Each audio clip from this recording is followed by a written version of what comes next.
Hey guys, and welcome to the first day of Christmas. This is the first video in my 12 Days of Christmas series where I am basically going to be posting a video every day for the next 12 days, which should take us right to Christmas Eve. I did the same series last year, so if you guys were around last year, you would already know that, but I hope you're excited for the series this year. I'm in a new spot. This is actually my living room. This is like my couch back here, and that's my Christmas tree in the background. It doesn't look too good on camera. It looks better in person, it really does. It's a little Norfolk pine. It's a real tree, it's in a pot. Got it last year for Christmas. I thought I would just change it up for the first video, and because it's also not going to be a makeup video, I figured I would put myself in a different location. So for the first day of Christmas, I'm actually going to be doing my book list, and I've been meaning to do this for a while. I brought it up way back like on my birthday, which was in October. It is a really specific book list. It is a book list that I put together because I was going through like my quarter life crisis, and I still am, and this book list will hopefully help me out a little bit as I go through the year. A lot of you guys actually requested that I upload a video on my book list, so that's what I'm just going to do today. I figured I would just loop it in with the 12 Days of Christmas, talk about all the books that I want to read this year, and yeah. If you guys don't know, I turned 25 this past October, and it was like super scary moment for me. It was a very terrifying realization and moment in my life. I put this book list together as a way to either read books that are comforting, books that are more coming of age, even though I'm no longer coming of age. You can still kind of go through those emotions and the feelings that the protagonists in these books go through. And coming of age novels are my favorite type of novels, so I included those types of books. I also included some nonfiction and more like not like self-help, but more of those types of books, kind of like the defining decade type of books. So I included a mixture of nonfiction, fiction that I haven't read, fiction that I have read and love. That's pretty much it.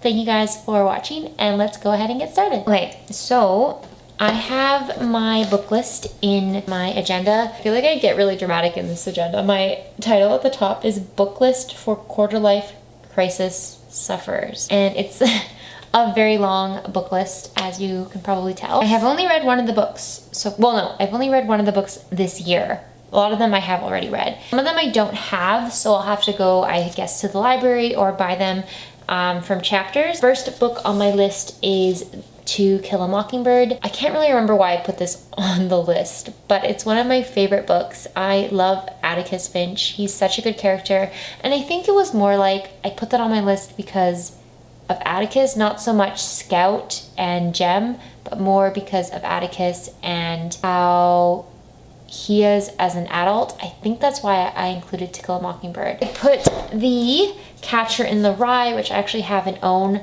Actually, okay, what you'll notice is that I have a lot of favorites, and like every book I talk about is my favorite, but Catcher in the Rye actually is like one of my favorites, like all-time favorite book. I love Holden. I love the way he talks. I love a lot of things about Holden, and I just found it when I first read it. I found it really relatable. So I kind of want, and that was in high school when I first read it, and that's when I really found it relatable. So I kind of want to read it again, just see what my reaction is to Holden now, if that makes sense. If you haven't read this yet, definitely read it. It's a really great coming of age novel, and I feel like it'll change your life. It's one of those books that'll just change your life. And then the next book is another kind of coming of age novel. It's not like a challenging book. It's not academically challenging, but it is a really good read, and this is Perks of Being a Wallflower. Okay, my version is the movie version. I wish I didn't have the movie version, but I'm just gonna like cover Emma Watson because I didn't like her as that character at all. But if you haven't read Perks of Being a Wallflower, I definitely recommend you read it. This is a book that I always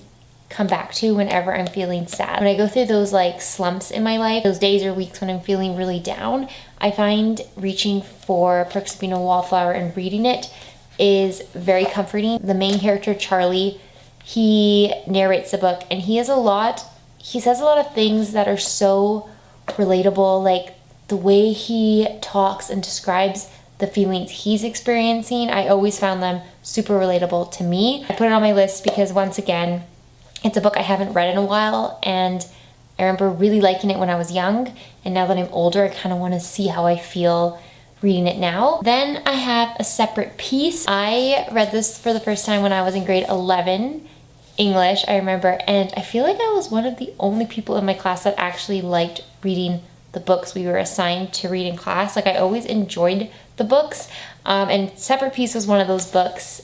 If you guys haven't read this book, this is actually a novel that changed my life. It totally changed my life. I don't know how to explain how it changed my life. I just know that it did. Like, the way I felt, the way I thought, everything.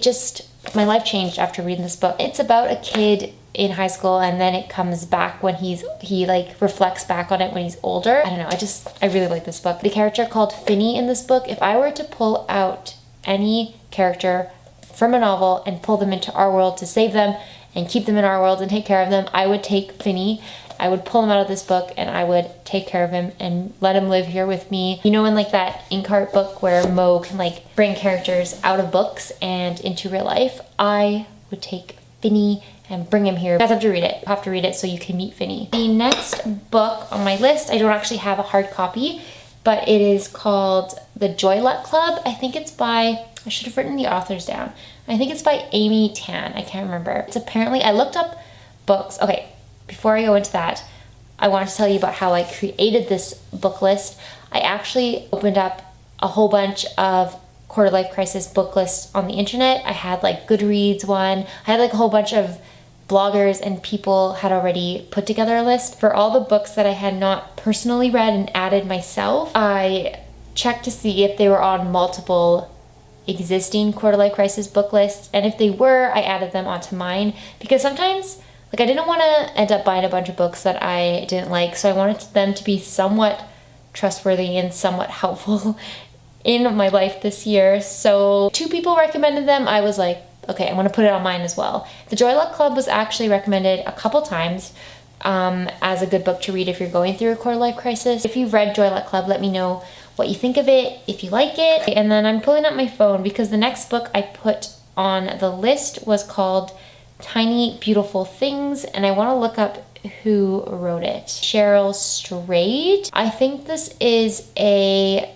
non-fiction book. Oh, and then this is a good one. This is called, sorry, there's like a fluff on my eye. This is called The Awakening. I have it here. The Awakening by Kate Chopin. I've read this book already, but it's another one of those books that kind of changes your life and the way you view things. It makes you really reflect on your life so far. Kind of like a coming of age novel, but for an older woman. Not older, I guess she's still young, but like it's for a woman versus a boy. Coming of age novels are always about boys, I just realized. And she doesn't really come of age, but she comes to a lot of life decisions in this book. A lot of the things that she thought, like the main character in this book thought, I also thought as well. So it's kind of nice to get like validation on some of the things you think about. The next book on my list is called Wild, and I'm just double checking because I'm pretty sure this is the book that was made into a movie. Okay, yes. One that was made into a movie with Reese Witherspoon. It's by that same author that wrote Tiny Beautiful Things, Cheryl Strayed. I don't know, I think it's a non-fiction book about that lady that goes hiking on the Pacific Crest. It was recommended, so hopefully it's good and hopefully it helps me out a little bit this year. And then I have one that I've actually read already and I've crossed it off because I finished it. It's The Magicians. I actually do feel like this one was a good quarter life crisis book. I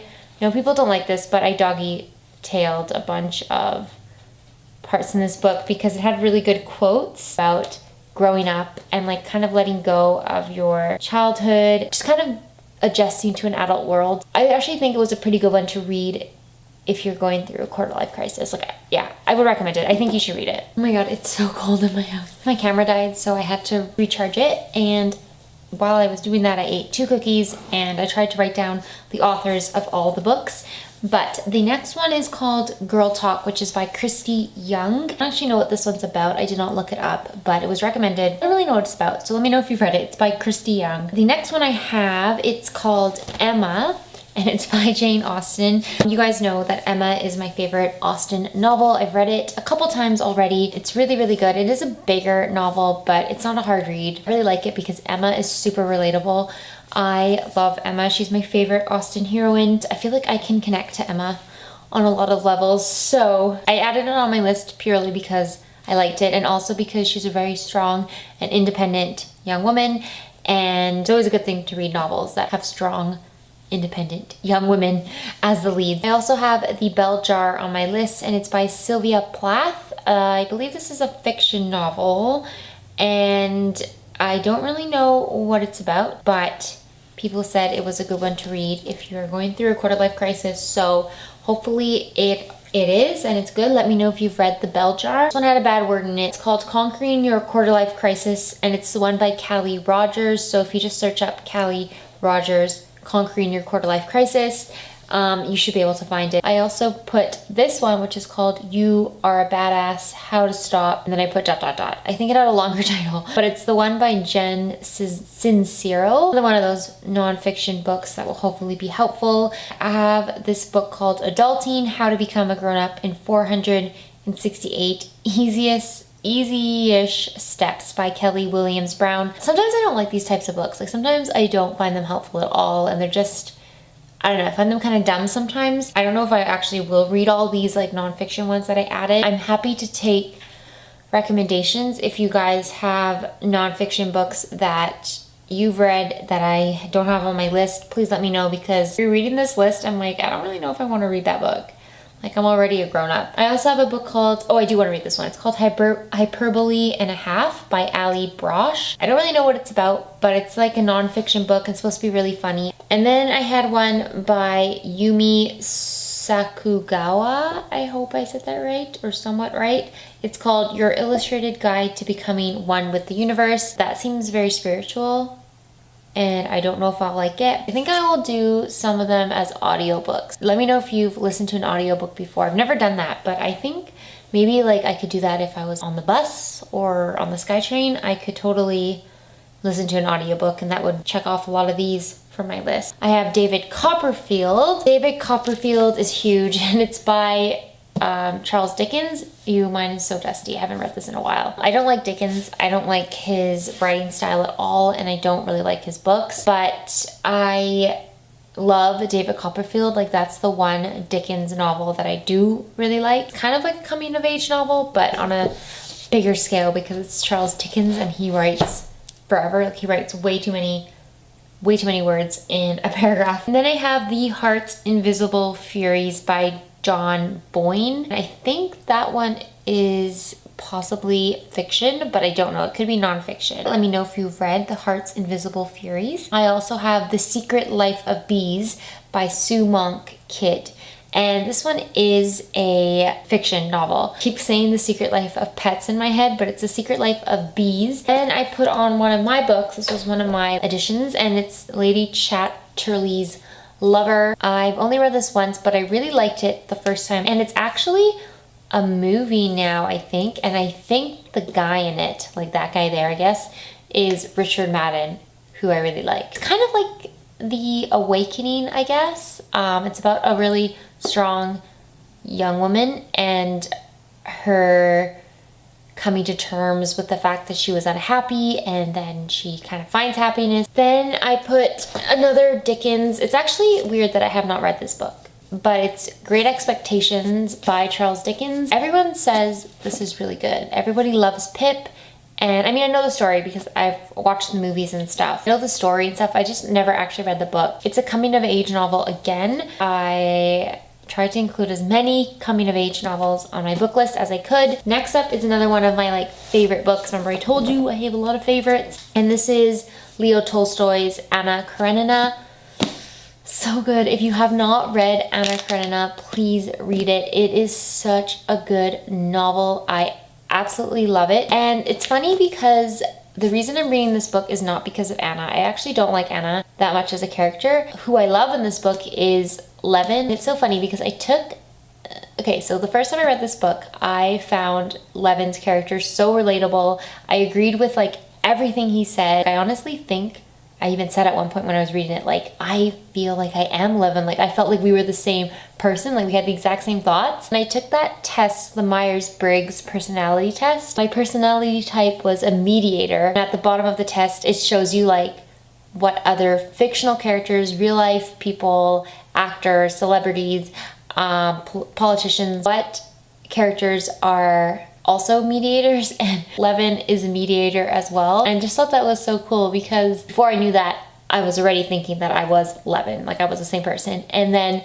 when I took the Myers-Briggs test, it kind of just confirmed that feeling that me and Levin have the exact same thoughts and thought process. And also, J.R.R. Tolkien is a mediator, and so is Frodo Baggins. And there was a bunch of others. Tom Hiddleston, Johnny Depp. There's a lot of mediators. Anyways, that was really off topic. But yes, I added Anna Karenina to my list purely for Levin's part in the book. I know it's called Anna Karenina, but Levin is actually the main character. Like, he is the protagonist. I mean, they share it. To me, the book is mostly about Levin. I included it because I wanted to feel that connection to that great character again. And then last on my list is Persuasion, which you guys already know.